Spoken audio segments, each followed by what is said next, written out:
I've taken a look at your elixir of immortality. It's not altogether dissimilar from the poison I concocted in terms of the way it functions. I have to say, Jiangli, it was a stroke of genius to use poison to maintain life. I hope you're not too upset at me for copying your methods. No, not at all.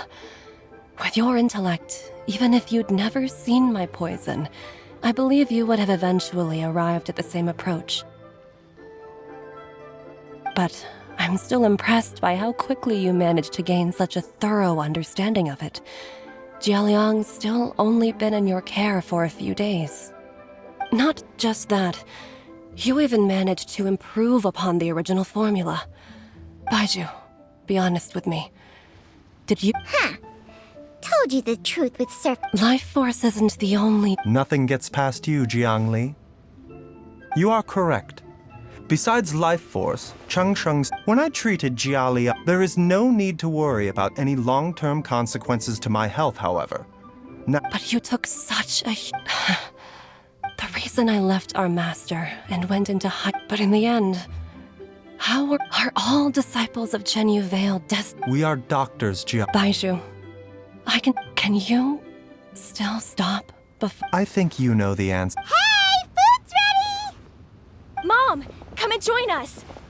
The Traveler taught me a load of new recipes and said even Dad'll be able to taste— Yes, darling. Mom will be there in just a second.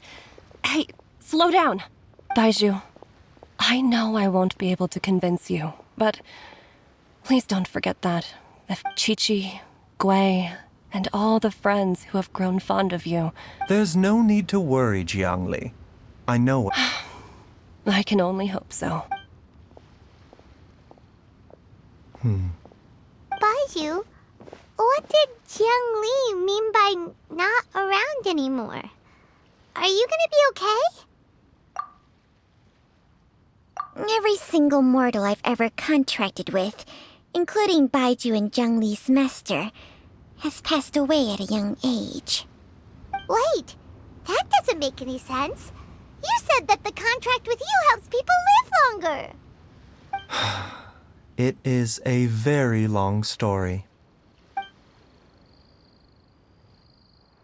Long ago, when plagues ravaged the land, one doctor made a pledge to rid the world of pain and suffering. But even the most ingenious mortal medicine could not stay the tide of disease. And after working tirelessly for many years, even his dearest loved ones fell sick and bade their final farewell. Legends told of an herb lord in Chenyu Vale who could cure any illness known to mankind. The doctor sought the herb lord, but found only a white snake, its breathing weak and its power all but spent. Sign this contract and let our lives be joined. Then I will impart to you the secret art of healing. But be warned, this art will harm your own health. With means beyond human ken, the doctor could now reverse the process of death. And yet, the time still came to say goodbye. Only now, the one departing was the doctor, his life force spent. His final act in life was to pass on the contract to his final patient, his favorite disciple. The disciple chose to dedicate their life to saving the lives of others. And generation upon generation followed in these footsteps.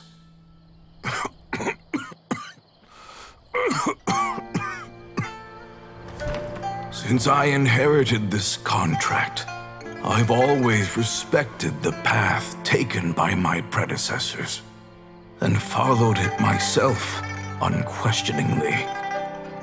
That is until I tried to use the art to save my own disciple's beloved. She begged me not to use up my own life force. She said that this art is a poisoned chalice, an evil and unnatural practice.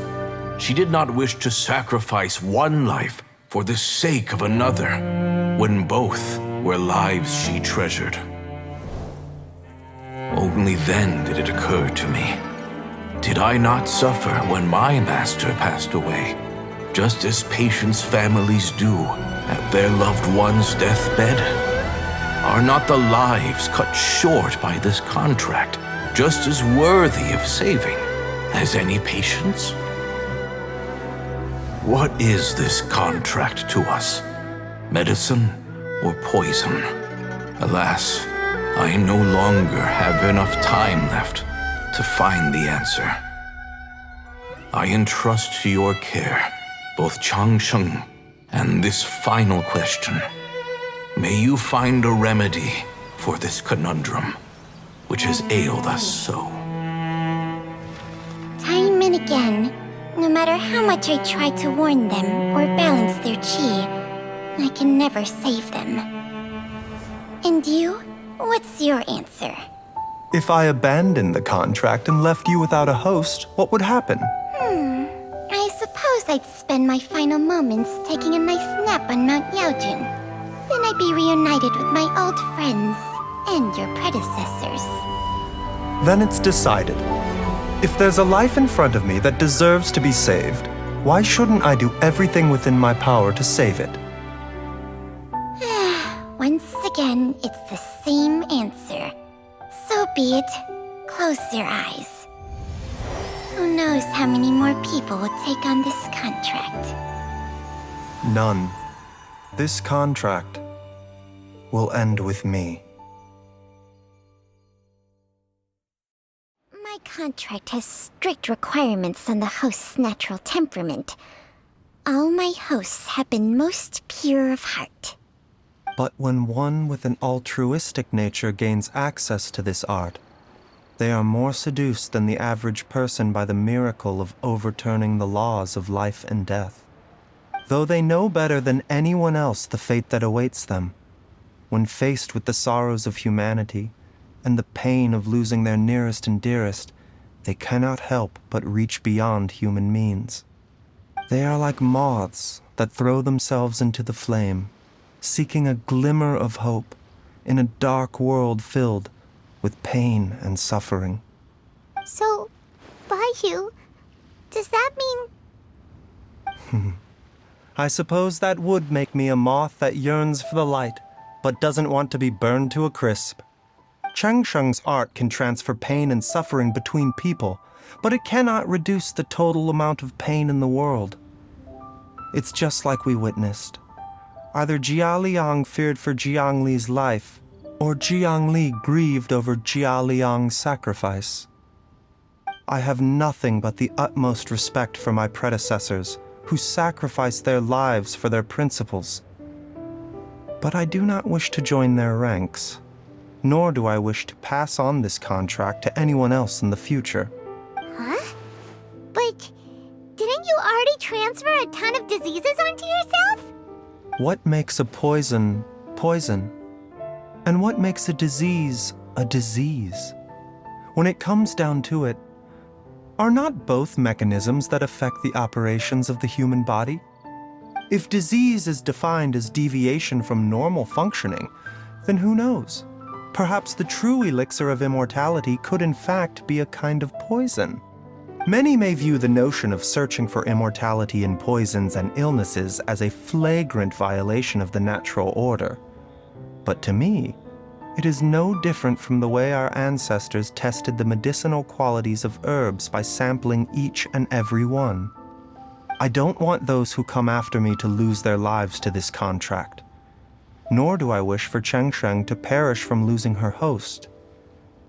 This leaves only one solution, doesn't it? Precisely. I will be Changsheng's final host, and the tradition of passing down the contract will end with me.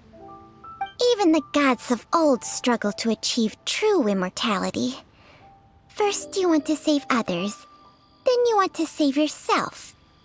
Now you even want to save me. You're getting greedy, Baiju. But isn't wanting to have it all what makes us human? For a selfish moth like me, who's afraid of the flame yet yearns for the light, the only path forward is up towards the moon. For once, Paimon just does not know what to say. Dr. Baiju, Traveler, what are you still chatting about? The food's about to get cold. We also have coconut milk. Okay, fine. Let's go grab some food. Paimon has a bunch of burning questions, but they can wait till after we've eaten. I do envy Paimon sometimes. Eating her fill is enough to satisfy her body and mind. True. And yet, although we call them simple pleasures, are such things as these not precisely why we mortals cling desperately to the life we have?